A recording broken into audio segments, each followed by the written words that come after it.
Hi, I'm Tim Scheib, husband of one, father of five, realtor, and this is Behind the Sign. So today's gonna be a fun one. I don't have my coffee cup with me for a reason, because I drank it all. I am fired up, I'm ready to roll. And this is March. March is March Madness, and I love basketball, so why not talk about my journey through basketball and what basketball means for me in my life. To start off, I started shooting baskets, playing basketball as soon as I could get a ball in my hands. You know, I've got two older brothers who are athletes. They played basketball. They were good at basketball. I fell in love with it immediately. And through my years, I've learned a lot from it, and I'll talk a little bit about that. But some of the accomplishments that I have and the memories that I have, stick with me for the rest of my life. And I like to tell those stories. But this one I haven't really told many people in full at one time, so this will be extra fun for me.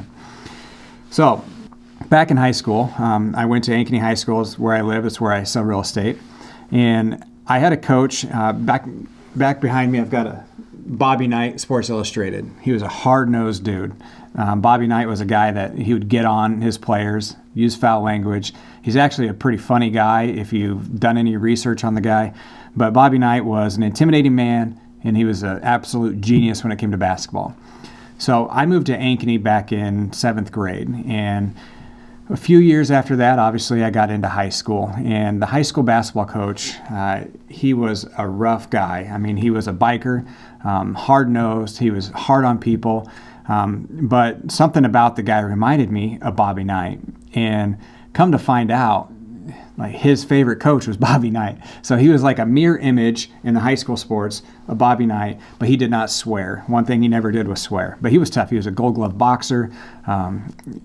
Something about him, he knew how to coach basketball. And as I got into high school, my sophomore year, he brought me on the team. He called me a gym rat.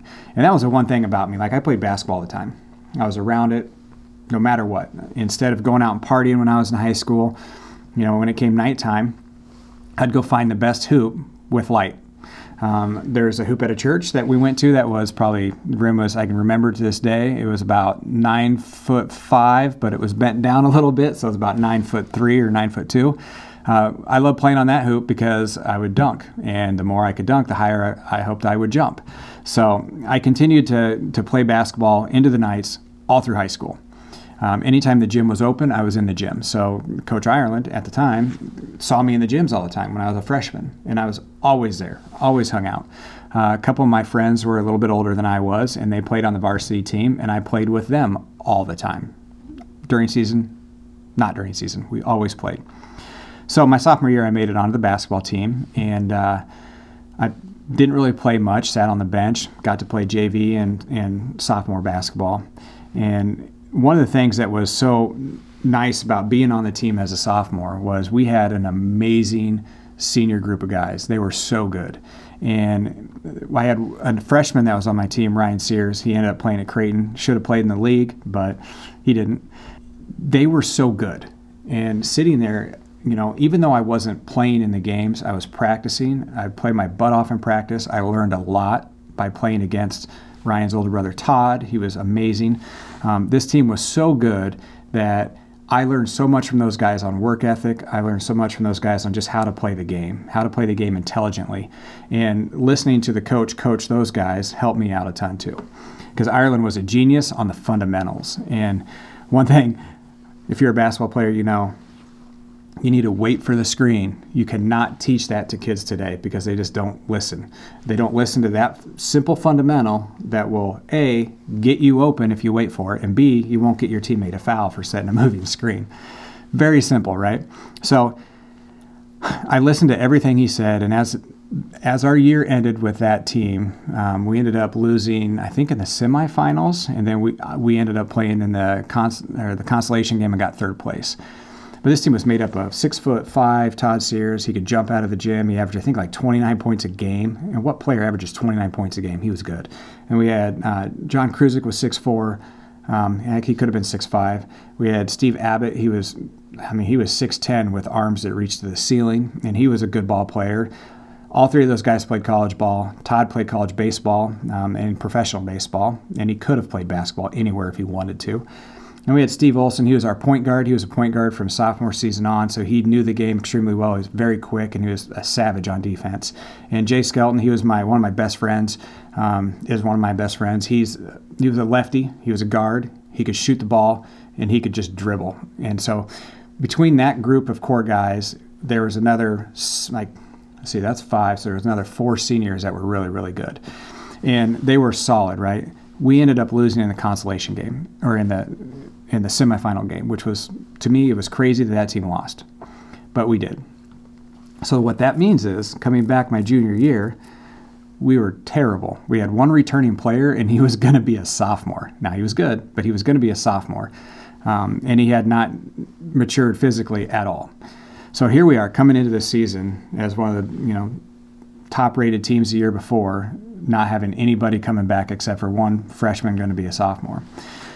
That summer, I remember Ireland. He was pretty hard on me. I remember him telling me that I would never be a guard. Not as long as I played for him. I was 6'2", 160 pounds. What guy that's 6'2", 160 pounds plays post in a Class 4A school? Well, that would have been me. And then we had a freshman who was 6'5", who was our other post player. But anyway, when Ireland told me that I was never going to be a guard, it broke my heart, right?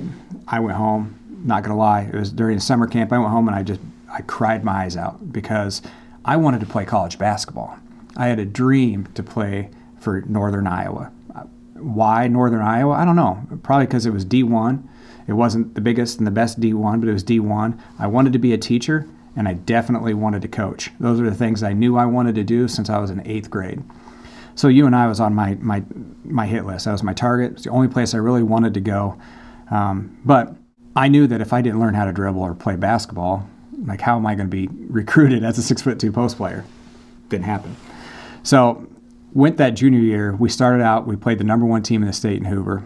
These guys were beasts. They were good. And we got absolutely slaughtered in our first game. But as the year went on, one of the things that you learn is fundamentals are super, super important.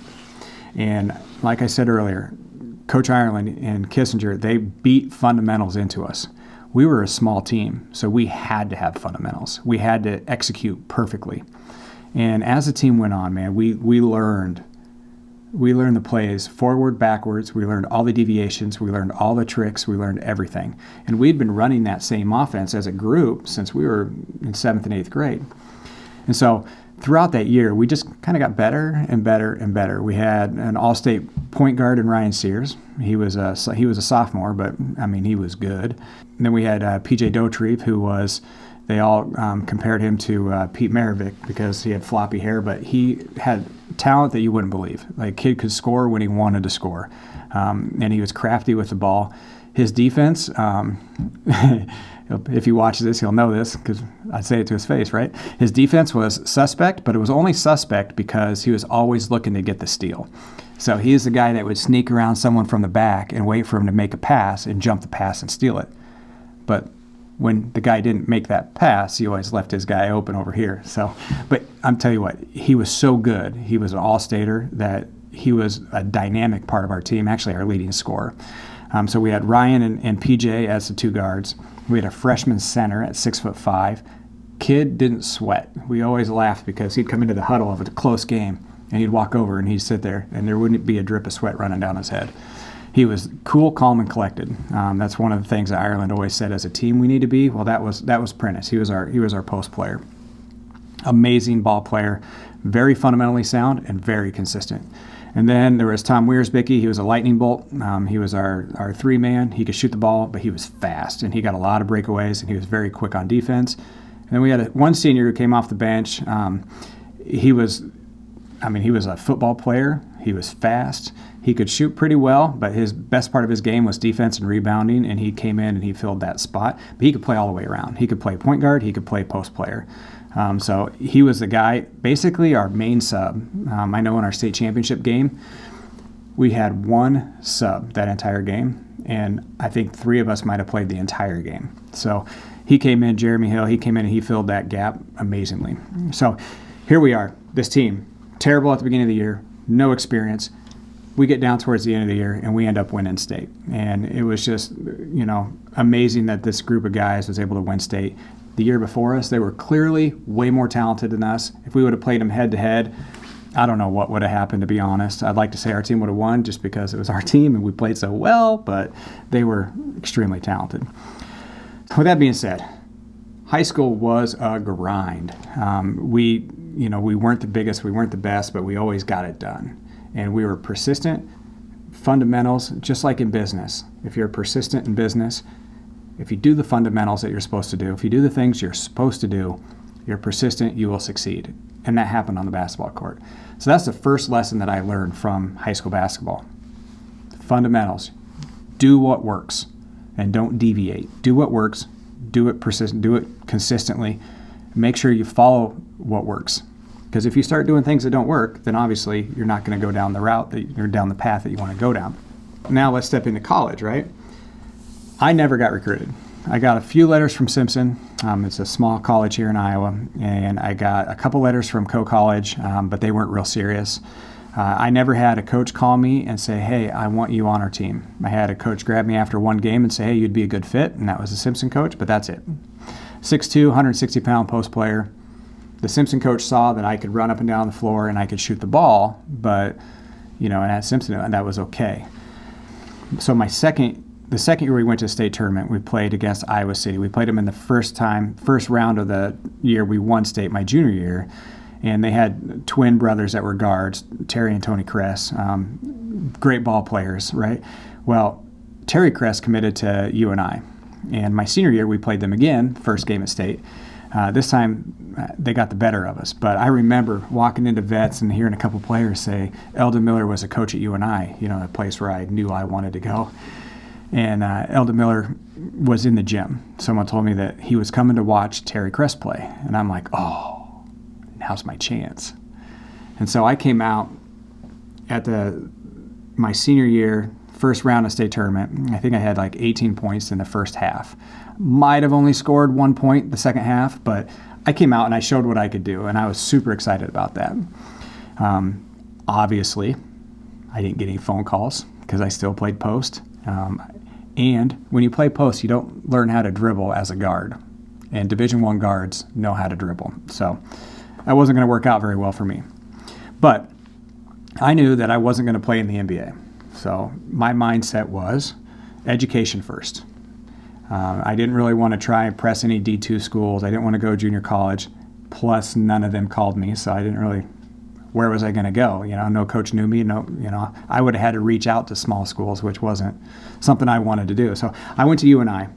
But before I went, I called Coach Miller, or I called the basketball department and asked if I could meet with him because I wanted to walk on. My mother and we went up there, and we actually sat in his office and talked to him. And, it was a courtesy thing to him he didn't have to do because he wasn't recruiting me in any way. And he had no plans of me playing on that team, I can promise you that. And so we met with him. He said, well, you need to be able to make this many threes. And I'm like, that's no problem. You need to make this percentage. You need to be able to do this, this, this, and this. And I'm thinking, knowing that I shot a lot, and the one thing that I had going for me was I was a great shooter. I wasn't quick, and I couldn't dribble. So those things didn't help. But I was a good shooter. So fast forward, I go to UNI. He told me when practices were going to be, so I set up my schedule around practices because, when they had their walk-on tryout, I was going to make the team, right? So I would go up to the gym during my free time. I think it was like from 1 o'clock to 3 o'clock. I had open because if I made the team, that's when practice was going to be. So I'd go up there. Well, the team would be there playing pickup. And, back then, I don't know what the rules are today, but back then the coach couldn't talk to the players, but he could be there and watch, but he just couldn't say anything. So I would be up in the gym shooting, and then the team would come rolling in, and they would push me out of the gym, and I'd have to go to the other gym just through the wall. And over there, they had club volleyball. So I'm like, this stinks. I can't even play during this time, because August and September and October, the season doesn't start, practice doesn't start until October. So I would go, and the volleyball guy said, do you want to play volleyball? So they had a club volleyball team, and I'm like, sure, I love volleyball. And I started playing volleyball and spent about a month and a half playing 3 hours of volleyball a day. and hitting lines, jumping. And I went from not being able to touch the rim off 2 feet to being able to do a 2-hand tomahawk dunk in a matter of a month and a half. And I'm like, so I went to college, and obviously, boys, they start to mature a little later than females do, and I matured when I got to college. And my muscles were a little stronger, I was a little bit quicker, and all of a sudden I could dunk a basketball. I was like, what in the world is going on? So as a team would come up, I'd still shoot baskets, and then when they got in, I'd go play volleyball. Well, now I could dunk a basketball, so I'm like, yeah, when they come up, I'm going to dunk in front of the coach, and do all this stuff. So a month and a half passes by, and I'm up there shooting before the team comes. And I have been asking Eldon Miller about once every 2 weeks, when's tryouts? Now remember, persistence. Always asking him. He remembered me from when I met him that summer, and I think he remembered me from that basketball game where I had 18 points in the first half. I never talked to him about it. But he remembered me, right? Because I was always in front of him. And the day came where it was like a Friday before season practices started, like official practice started on Monday. It was that Friday afternoon. I was shooting. He comes up to me and he goes, I'm going to imitate his voice. Sorry. He goes, "You are in shape?" And I'm like, "Yeah." He goes, "I want you to play with these guys today. Come to practice on Monday. You have 2 weeks to prove yourself." I mean, you can imagine this kid. Like, I'm teary-eyed right now. It was like unbelievable. I mean, I was like, what? 2 weeks to prove myself? I don't even have to try out? And so I'm like, okay. And so I jump in the game with these guys, and I'm playing, and none of them know me. I go from being a post player to the smallest guy. Well, there's one guy smaller than me on the court, but I become one of the smallest guys on the court. And I remember, I don't know if this is what locked me in for 2 weeks or what, but I remember I caught a ball going baseline. I was running baseline. Someone passed me the ball about 15 feet away. I leave the ground, and I had Brian Hine. He's a 6'5" guy, maybe taller than that. Big guy. For me, he was a giant, right? I leave the ground, fading away. I'm doing a fadeaway jump shot, which my high school coach said never do. I was fading so fast and so hard, I left from about the free throw line area on the baseline and landed beyond three-point line. And somehow, I threw the ball as hard as I could at the hoop, and it went in. And I remember seeing Miller's face on the side because they were watching, kind of grin and say something to the other coach. I was like so excited. The inside of me was just blowing up. And so for me, just getting an opportunity to play in college was a dream. I didn't care if I sat the bench. No care in the world. I come to the school the next day, or on Monday. I come to the gym on Monday morning. I have no idea what I'm doing. They're like, go to the equipment area. I go to the equipment area. They give me shoes. They give me jersey. I'm like, what? This is amazing. So that was my journey into college basketball. Now, I didn't play a whole lot, actually very little, but I got to experience. I mean, we went to Europe. I got to play with all these guys. And the amount of respect I have for all those guys that I played with is way beyond what they even know. Darren DeVries, he's a coach at Drake. I knew from day one that dude was going to be an amazing basketball coach because I would sit there and listen, right? Huddle. Coach Miller would say, "You got to do this. And DeVries would be, "Coach, we can't do that. We got to do this." I'm like, that dude is bright.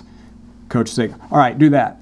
So there were so many beautiful things that went on in my college experience that it really went into my professional life as well.